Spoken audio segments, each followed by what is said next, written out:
Hi, this is John Sterling, and you're listening to the Batboy's Corner podcast.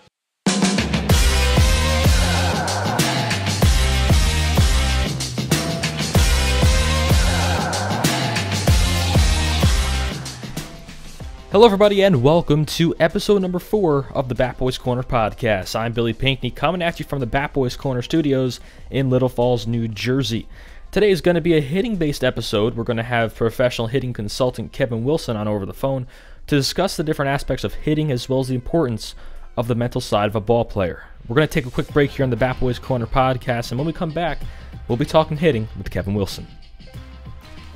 Throughout my interviews over the years, I've always asked my interviewees what advice they would give to a younger player. I've decided to take those clips of motivational advice and turn them into Motivation Monday.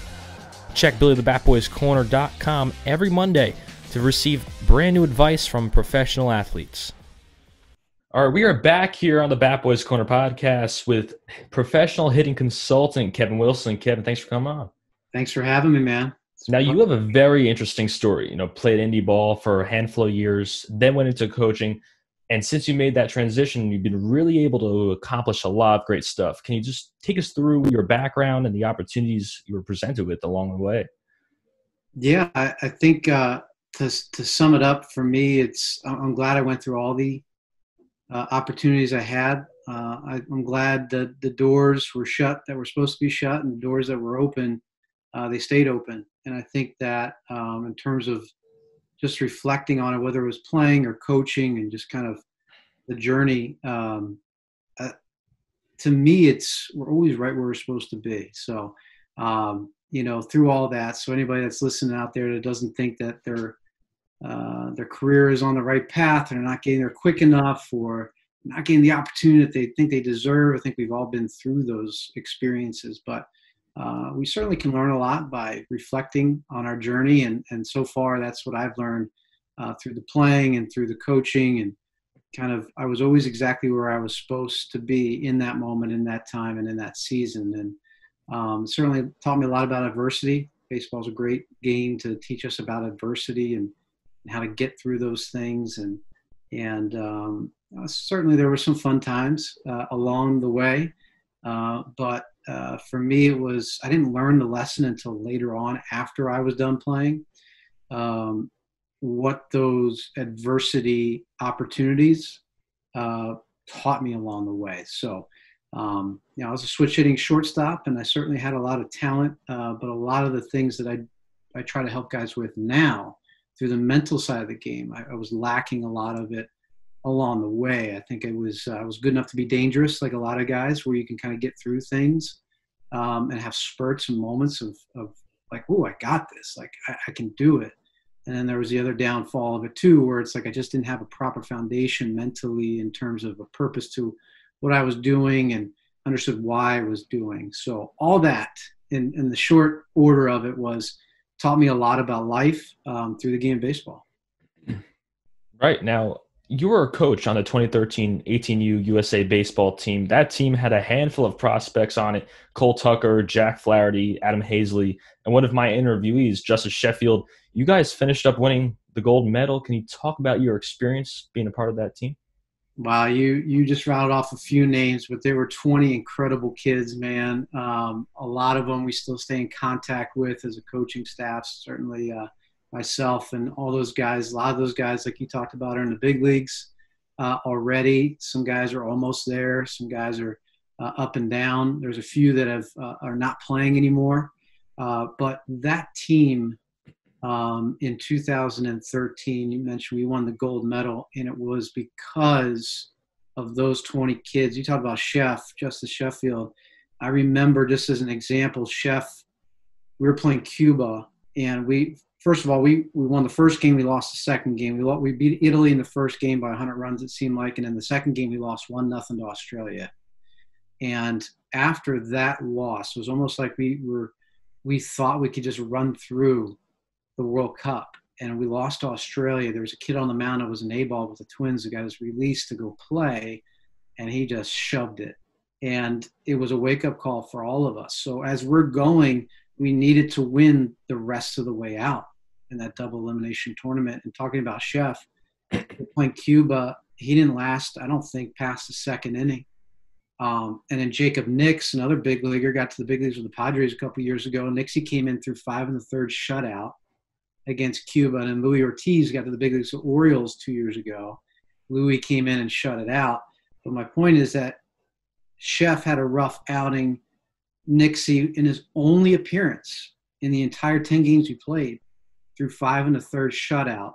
Yohan Moncada was on that Cuban team, and they just had a lot of veteran guys, a lot of guys on that team that have been around that international scene for a long time, a lot longer than our kids. But Chef, even though he didn't make it out, guys backed him up. And I think just that together helped those guys come together and be able to go on and win. Chef's obviously a great pitcher in the big leagues. He's going to pitch for a long time. Those kids showed a lot of resilience. They went through a lot of adversity. There's that word again. A lot of those guys hadn't been out of the country. We had one kid, maybe 2 or 3. One kid that was on the 18U team the year before in 2012, Bryson Brigman, who's in the Marlins system right now. But other than that, you talk about Hayes, Adam Hazley. He had pitched a couple years prior to the national team. Jackson Reitz, who's with the Nationals in AA. He was had some experience before, I think, but majority of those guys hadn't been out of the country. That's the first time of playing a meaningful game. Now you think about meaningful games, the high school championship, or, we played perfect game.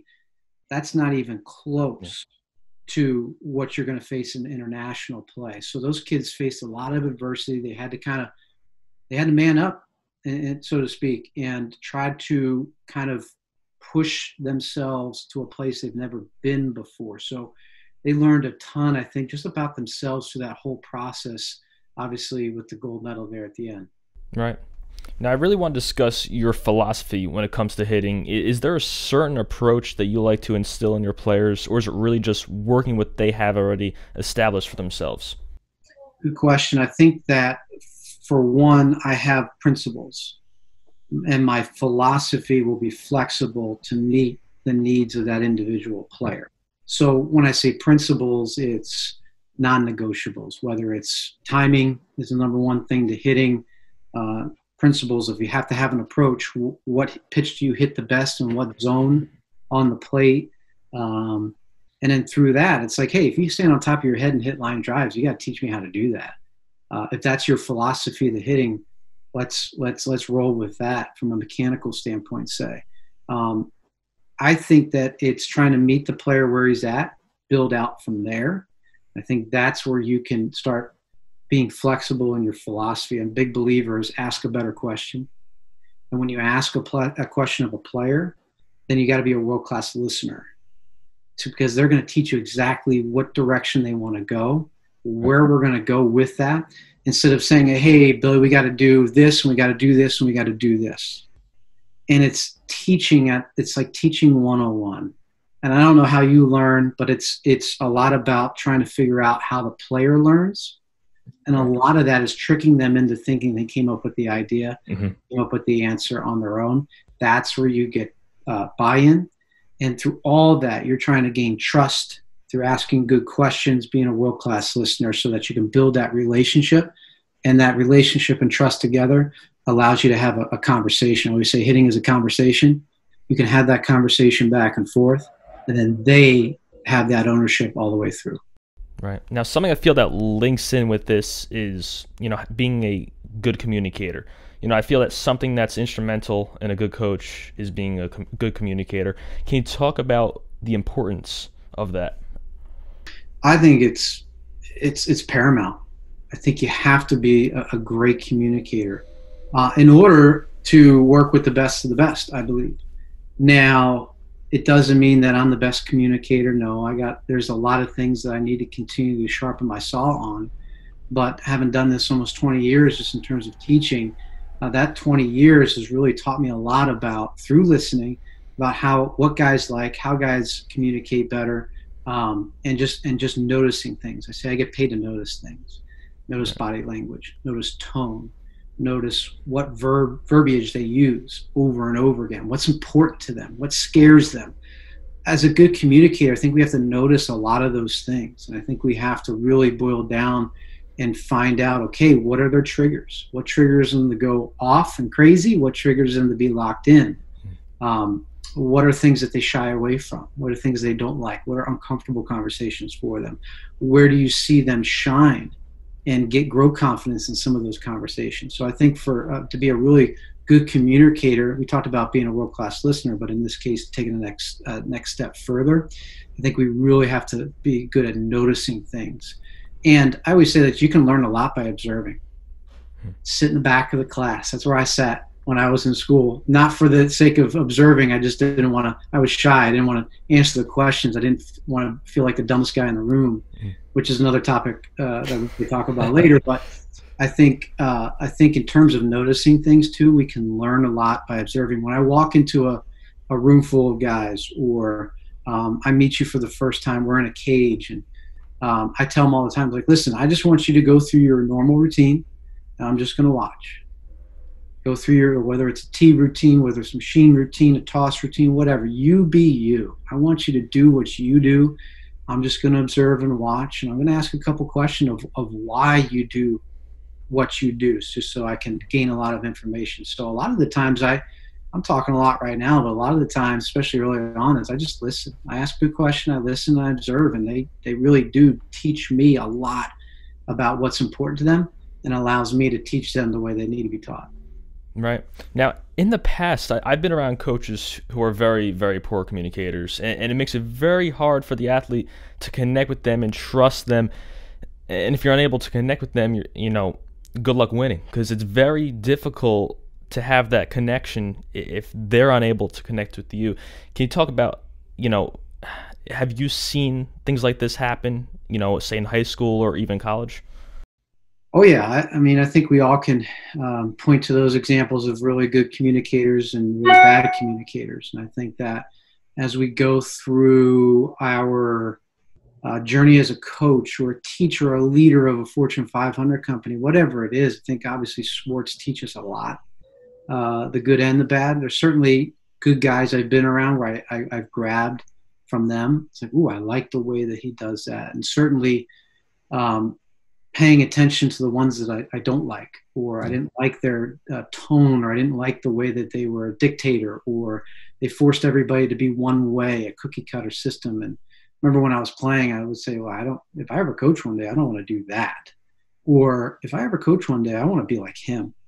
And I got a lot of work to do, but I want to be like him, like a Charlie Manuel or something like that. I want to be somebody that I feel like when that person walks in the room, everybody just feels better about themselves. And not from a sake of you're all roses and rainbows, but you're telling the truth, but you're also encouraging along the way. And I think there's room for both in the room at the same time. So to long-winded answer to your question, I think certainly there's a lot of guys that I see just observing over the years too, who could do a better job. And I also think there's guys that are tremendous communicators, tremendous high school coaches and college coaches who don't get a lot of the spotlight because they're behind the scenes working in the shadows. But I've been fortunate to view their work and listen and be around them and learn from them. And it's just been fun to see. Right. And it's funny because now I have a coach who is a good communicator and really is able to connect with the athletes, and being able to see what it was like before and after, and how comfortable our players are with dealing with the coaches is unbelievable. Luckily for me, I've been able to realize how important that is through the Jackals, because seeing how professional baseball players are able to interact with their coaches and each other, it's really important for team chemistry and being able to win. Yeah, and you take the Jackals, for instance, and as we were talking before the show, I was hitting coach there back in 2009. We didn't accomplish the championship like you guys did, but we got close. We lost in the first round. But I think you're talking that independent ball realm. You've got big leaguers to guys that have been in the minor leagues to guys straight out of college, and you've got an interesting clubhouse where you've got a lot of different experiences, a lot of different mentalities. Guys have different agendas, right? We're using that level, the Jackals, for instance, as whether it's a stepping stone somewhere to get back, finish their career, or just get it started. And so it's so important. I remember sitting in that office there in that clubhouse in that small, cramped coach's office, and there was 3 of us in there. Joe Calfapietro was the manager, and Ed Ott, who won the World Series of the Pirates back in the day. Otter was there, and then myself just in the corner, just observing and watching and trying to learn. And I remember the conversations that would go on. I remember just taking guys out down the tunnel towards the backstop, and we just go take a walk. Or I go out back in the parking lot by the cage, and we would just take a walk around, even by the skating rink and back, and we just have those conversations because I was observing kind of what they were saying and the tone of it, like I was saying before, and just I observed like, man, this is going down a road that I'm familiar with because I remembered the struggles and the frustrations of whatever it was. Right.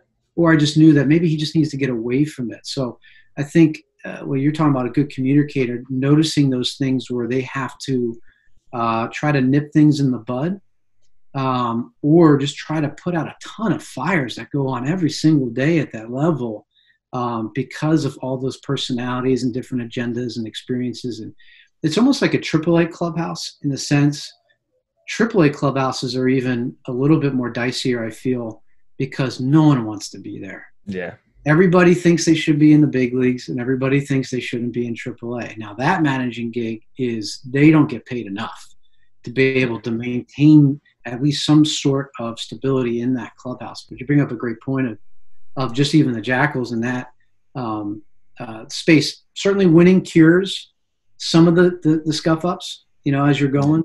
And then when you're losing, that all tends to come to the surface. But just having constant touches on guys and a staff as a whole, if they work together, they'll be able to kind of divide the room up and divide and conquer, so to speak. Right. Now, going back, what were you saying about AAA? I was in the Rail Riders AAA affiliate for the Yankees, their clubhouse a few years ago, and they had a lot of top prospects years ago, and I was in the clubhouse, and they weren't the happiest group of guys. They want to get up there to the big leagues, and especially when they have the game on their TV and they're seeing that those guys playing, they want to be there. It's really it hurts. It hurts those guys. Yeah, it's unique because you want to be in the big leagues. No one signed up to be a career AAA guy, but you're right there. You're so close, and everybody thinks that they're better than the other guy. And I think that's what makes the top athletes, even to get to AAA, there's a reason why they're there. Is because they do think that they are the best. Not every day you're going to think that. There's a lot of times you think, oh, man, I'm the worst player here. But there's that ego that you need to keep feeding to be able to keep staying alive, so to speak. So, yeah, I mean, you experience that. It could be a really rough spot. And then you get into a situation, again, you could be 30 games out in August in AAA and your big club stinks, but then you guys stink and then everybody stinks and you feel like, hey, man, if we're stinking 30 games out, I want to be making some money up in the big leagues. And now you're watching the TV, like you said, every night, and that guy's he's another 0 for 4. Why don't they send him down? And I was 0 for 4 last night. So you're so right on with all that. Yeah. Now, changing, subject a little bit, lots of kids hear all these different types of recommendations, try this, do this, but often they don't always know what to listen to and are confused by all the different comments. If you could give a few pieces of advice to, a hitter that can apply to any type of hitter, what would that be?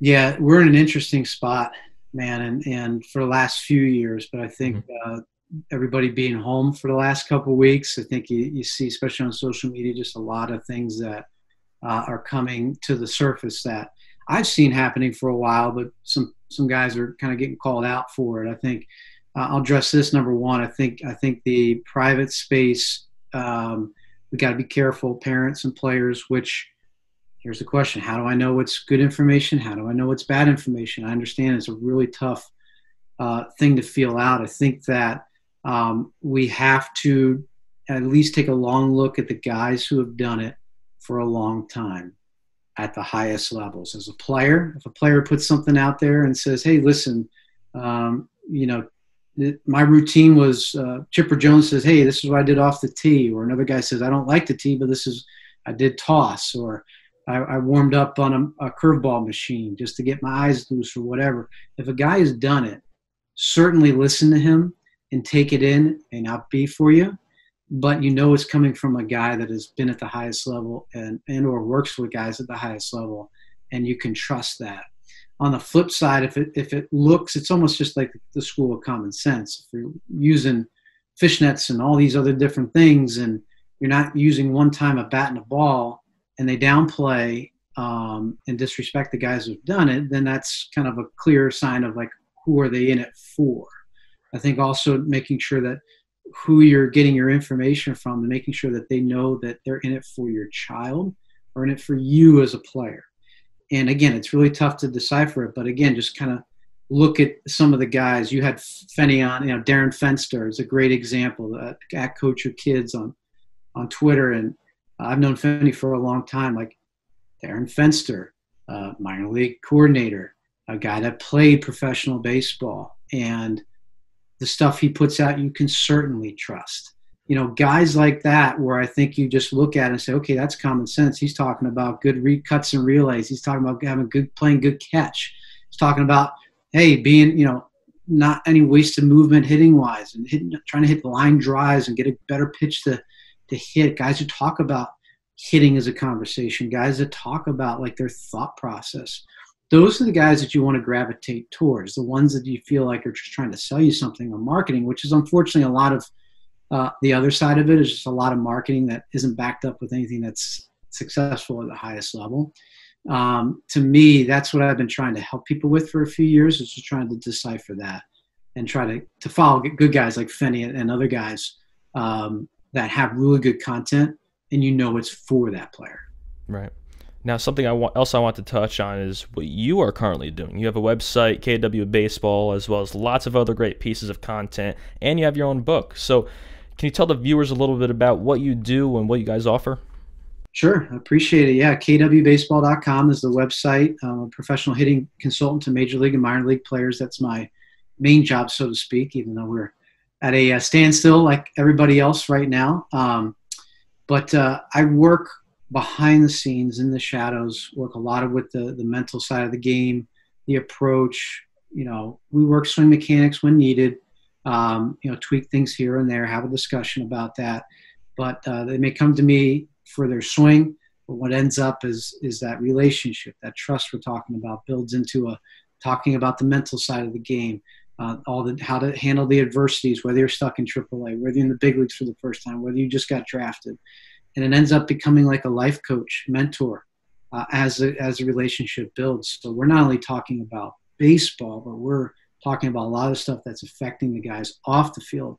And just from my experience, knowing what driving home feels like after 0 for 4 punchies, or when you're not in the starting lineup and you just had a 10-game hitting streak, they're never calling me when things go good. They're calling me when things go bad. And that's where I love to be there for them, to be able to help them through that. So, and the other thing too is helping them off the field is, hey, if you're not good off the field, you're not going to be good on the field. So for me, it's helping them align both. You're never going to always balance it. You're going to align it. Make sure you have your priorities and why you're playing baseball, daily reminders, monthly reminders, yearly reminders. Hey man, why are you still doing this? Asking that why question. And then in the off season, where I can fit it in, sometimes during the season, we have KWB experiences where I go for 2 days to colleges and high schools. And we talk about the mental side. We also get in the cage and work with guys, and depending on the season and where we're at in the country and what they want, they're scrimmaging another team or they're inter-squatting, and we go and we almost use it as instruction in the minor leagues. We stop, we go over some things, but I'm in the dugout with those guys, and we take what we learned in the classroom setting the night before and put it into the field and the practice of the cage the next day. And with that, it's all depending on what they want. We customize it to exactly what they want, what they need at that moment in time. So it's a really cool thing. Not one experience is exactly like the other. So it's individualized, like I do the players I work with and the clients I have. And then, 2 books I have out, the Good Batting book and Finding Clarity, a Mindful Look into the Art of Hitting. They're 2 short books. I'm not a huge reader, even though I like to read, but I know that no one's going to read a 300-page book on hitting. So they're about 50 pages each. It's a dip in, dip out type of book, or right on it. There's quick hitters at the end of each chapter that make you think.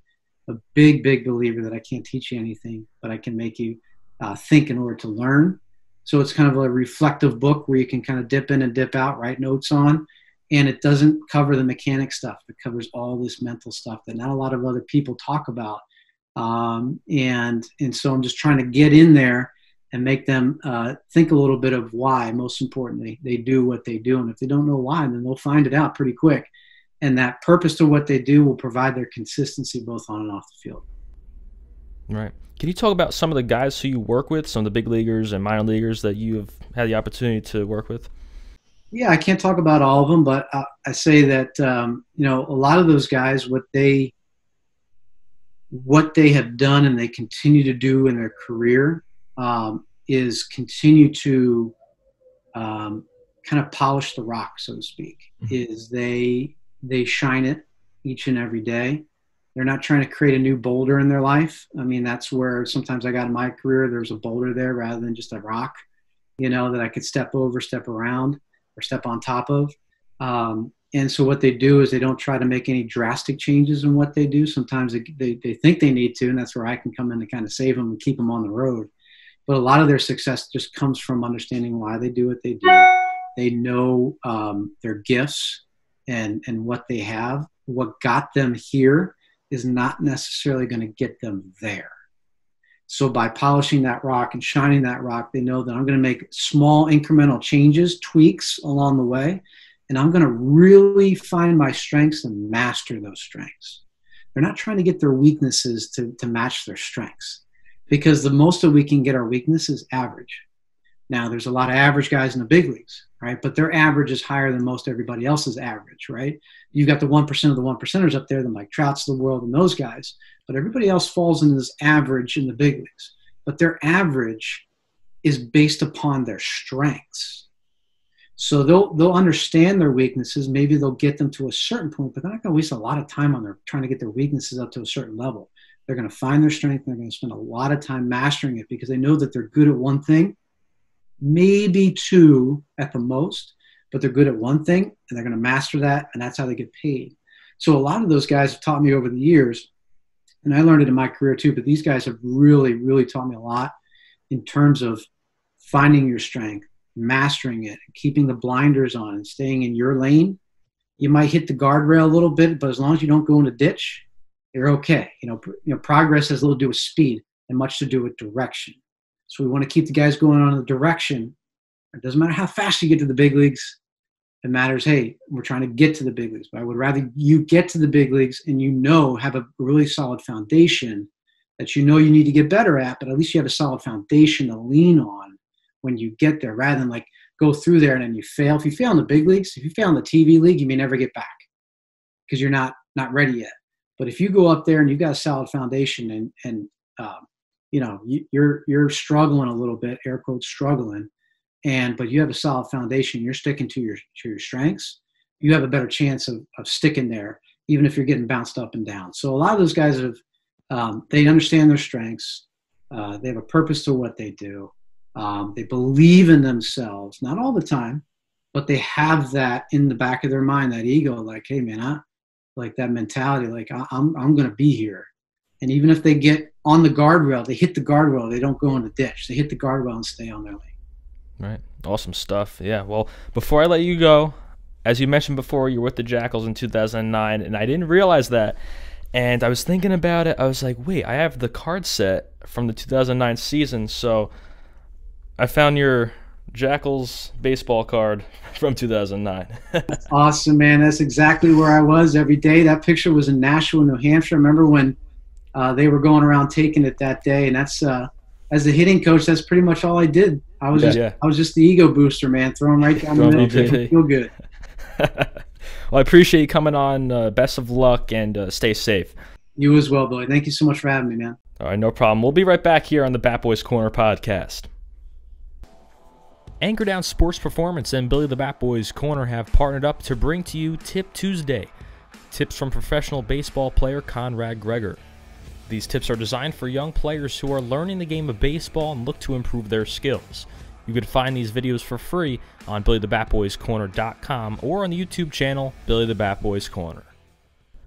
We are back here on the Bat Boys Corner podcast, and we heard lots of great stuff from Kevin Wilson. Very interesting stuff to hear, about his coaching style and how he tries to be a listener, listen to his players, and let them ask the questions. Very interesting stuff, and definitely take a look at his website at kwbaseball.com, on Facebook as Kevin Wilson Baseball, and on Instagram and Twitter at kwbaseball. So with that, we're going to wrap it up here in the Bat Boys Corner podcast. We'd like to thank everyone for tuning in, and stay connected with us by following us on Instagram at Billy_the_Batboys_corner, on Twitter at Billy the Batboy, and on Facebook as Billy the Batboys Corner. Don't forget TikTok as well as Billy the Batboy.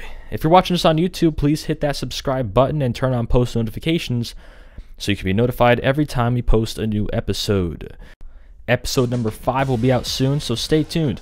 That'll do it for now, and we'll see you next time here on the Bat Boys Corner podcast.